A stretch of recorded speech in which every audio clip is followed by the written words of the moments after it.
Gold, trusted gold buyers. మీరు తాకట్టు పెట్టిన బంగారాన్ని విడిపించి ఈ రోజు ఉన్న మార్కెట్ ధరకు కొనబడను.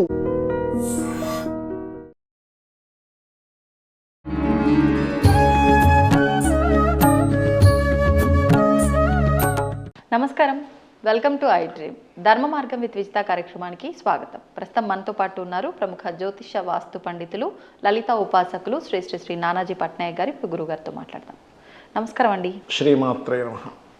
గురుగారు, గృహప్రవేశ సమయంలో చాలా వరకు ఆవు ఇంట్లో నడిస్తే గనక చాలా శుభం అని చెప్పి ఎన్ని ఫ్లోర్లు ఉన్న అంతస్తులైనా సరే ఆవును తీసుకెళ్లి పాపం ఇబ్బంది పెడుతున్నారు, చూస్తున్నాం.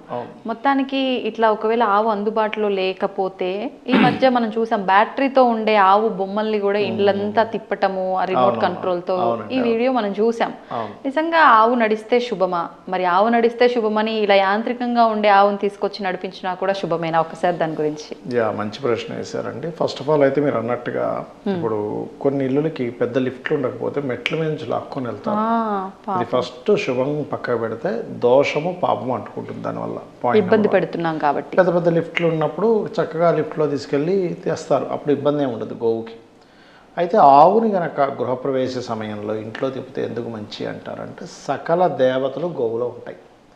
అందులో కూడా చాలామంది తెలియక జెర్సీ ఆవును తిప్పుతారు తీసుకెళ్ళి. జెర్సీ ఆవు కాదు, దేశీ ఆవును తీసుకెళ్ళి తిప్పాలి. ఎందుకంటే దేశీ ఆవుకే ఆ యొక్క ఎనర్జీ అనేది ఉంటుంది, ఆరా అనేటువంటిది ఉంటుంది.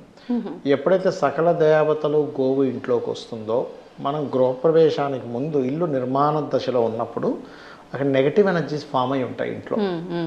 అంటే అక్కడ సమ్ పిశాచాలు ఉంటాయండి. అందుకే మనం ఏదైనా ఒక గృహప్రవేశం చేసేటప్పుడు ఏం చేస్తారంటే మురమురాలు వేస్తారు. అక్కడ ఆ ఇంట్లో ప్రతి ద్వారం దగ్గర కొబ్బరికాయ కొడతారు, నిమ్మకాయ కట్ చేస్తారు.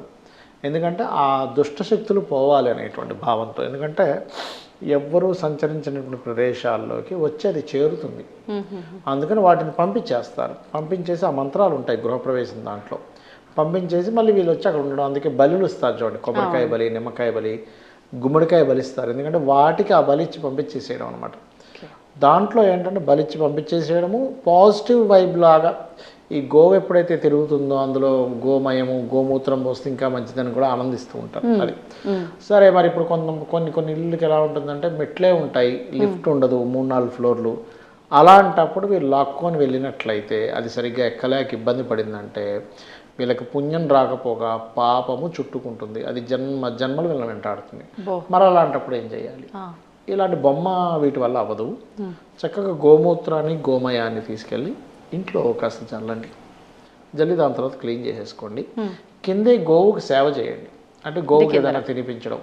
కిందన పిలిపించి గోవుకి అందరూ ప్రదక్షిణం చేసుకొని గోవుకి తినిపించి నమస్కారం చేసి వీలైతే హారతి ఇచ్చి దానికి దండం పెట్టుకొని పైకి వెళ్ళి మీ పనులు చేసుకోండి. అది కూడా ఈక్వల్ టు గోవు వచ్చిన ఫలితం. ఎందుకంటే మీరు బలవంతంగా లాక్కెళ్ళి అది దాని ముడుకులు కొట్టుకుపోయి అది మూగ జంతువై చెప్పుకోలేక లోపల హింస అనుభవించిందంటే సకల దేవతలు బాధపడ్డట్టే.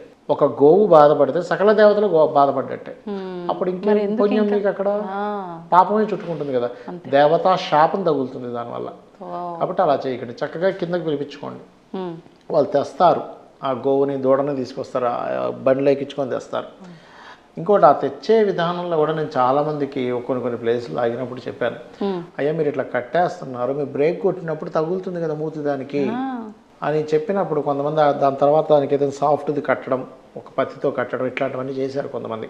ఎందుకంటే మీకు దాని చేతిలో ఉండదండి, బ్రేక్ కొట్టాడు స్పీడ్గా వెళ్తాడు, తగులుతుంది. అదేం చెప్తుంది చెప్పండి? సో కాబట్టి తీసుకొచ్చే వాళ్ళు ఈ జాగ్రత్త కూడా తీసుకోవాలి ఫస్ట్ ఆఫ్ ఆల్. అట్లాగే ఇలా మెట్లు లేవు, కింద దిగగానే ఫస్ట్ దానికి మీరు కనుక దాన్ని చక్కగా శుభ్రం చేయగలిగితే శుభ్రం చేసి దాని చుట్టూ ప్రదక్షిణం చేసుకొని దానికి చక్కగా ఏదైనా దాన్ని ఆనందించేలాగా దానికి తినిపించి ఒక హారతి ఇచ్చి దండం పెట్టుకొని దాని మూత్రము దాని మయము ఏదైనా ఉంటే తీసుకొని వెళ్ళి పైన లైట్గా జల్లేసి గుమ్మం ముందుని గొబ్బెమ్మలాగా పెట్టి దాని తర్వాత మళ్ళీ క్లీన్ చేసుకోవడం ద్వారా ఆ యొక్క గోవు యొక్క ఎనర్జీ ఎప్పుడైతే మీరు తినిపిస్తారో, ఎందుకు తినిపించమంటున్నానంటే ఏదైనా ఒక ప్రాణికి మనం తినిపించగానే అది హ్యాపీ ఫీల్ అవుతుంది చూడండి. అలా హ్యాపీ ఫీల్ అయిన ఎనర్జీ అది రిలీజ్ అయినప్పుడు మనం దాంతోపాటు మనం పైకి వెళ్ళి చేసినప్పుడు ఆ ఫలితం ఉంటుంది. అంతేగాని బొమ్మది అదేంటి బొమ్మ అంటే ఎట్లా తయారైంది, కొన్ని వీటితో తయారైంది, అవును ఎలక్ట్రానికల్ రిలేటెడ్, అది గోవుతో సమానం ఎందుకు అవుతుంది? అదే కాకపోతే మీరు ఏదైనా ఒక ఫోటో మరి పూజిస్తున్నాం ఫోటోనో లేకపోతే గోవుకు సంబంధించిన ఏదైనా ఉన్నప్పుడు మొక్కుకున్నప్పుడు దాని ఫలితం అక్కడ ఏమైనా వస్తుంది. అంతేగాని ఈక్వల్ టు గోవుకు సంబంధించింది రావాలంటే రాదు. కాకపోతే ఏంటంటే కొంతమంది ఇలా పైకి తీసుకొచ్చి ఇబ్బంది పెట్టడం అనే ఒక దీంతో కాన్సెప్ట్లో అట్లా తయారు చేసి ఉంటారు, తప్పేం లేదు. కాకపోతే మీరు ఈ రకంగా చేసుకోవచ్చు, బలవంతంగా మనం లాక్కెళ్ళి చేసేదానికంటే కూడా. అలాగే గోవుకున్న శక్తి ఎలా చెప్తారు అంటే ఇప్పుడంటే మనకి చాలా తగ్గిపోయాయి, కానీ ఒక గోవు ఒక ప్రదేశంలో ఉండి అది ఒక అరుపు అరిచినప్పుడు అది ఎంతవరకు వెళ్తుందో ఆ సౌండ్, ఆ ప్రదేశం వరకు నెగటివ్ ఎనర్జీ అనేటువంటిది ఉండదు అని చెప్తూ ఉంటారు. అలాగే ఎవరికైనా చూడండి ఏలినాడు శని ప్రభావం ఎక్కువగా ఉంటుండు, బెల్లము తినిపిస్తే ఏలినాడు శని ప్రభావం తగ్గుతుంది గోవుకి, అంటే వీరికి గోవుకి తినిపించడం ద్వారా. అలాగే కొంతమంది ఫైనాన్షియల్ గ్రోత్ కావాలనుకుంటూ ఉంటారు, 3 చపాతీలు తీసుకొని దానికి తేనె పూసి చక్కగా చిన్న చిన్న ముక్కలుగా చేసి గోవుకు తినిపిస్తే ఫైనాన్షియల్ ఇవి తగ్గుతాయి, ఇబ్బందులు అనేవి శుక్రవారం పూట కనుక చేస్తాయి. ఈ రకంగా గోసేవ చేయడం వల్ల. అయితే ఇక్కడ ఏంటంటే 2 రకాలు ఉంటాయండి, జెర్సీ అండ్ దేశీ. జెర్సీ దానికి తినిపించొద్దని నేను చెప్పట్లేదు, ఒక ప్రాణికి తినిపిస్తున్నాను అనే ఫీలింగ్లో తినిపిస్తే తినిపించండి. ఫలితం రావాలి, మీకు మంచి పాజిటివ్ ఫలితం రావాలి అంటే మాత్రం ఖచ్చితంగా దేశీ ఆవుకు తినిపించాలి. దేశీ ఆవుకి జెర్సీ ఆవుకి ఉండే తేడా ఏమిటంటే దేశీ ఆవుకి కింద ఇట్లా ముడతలు ఉంటాయి, వెనకాతల మూపురం ఉంటుంది, ఇట్లా బ్యాక్ రౌండ్గా ఉంటుంది దేశీ ఆవుకి. జెర్సీ ఆవుకి ఇట్లా కొషిగా ఉంటుందండి బ్యాక్.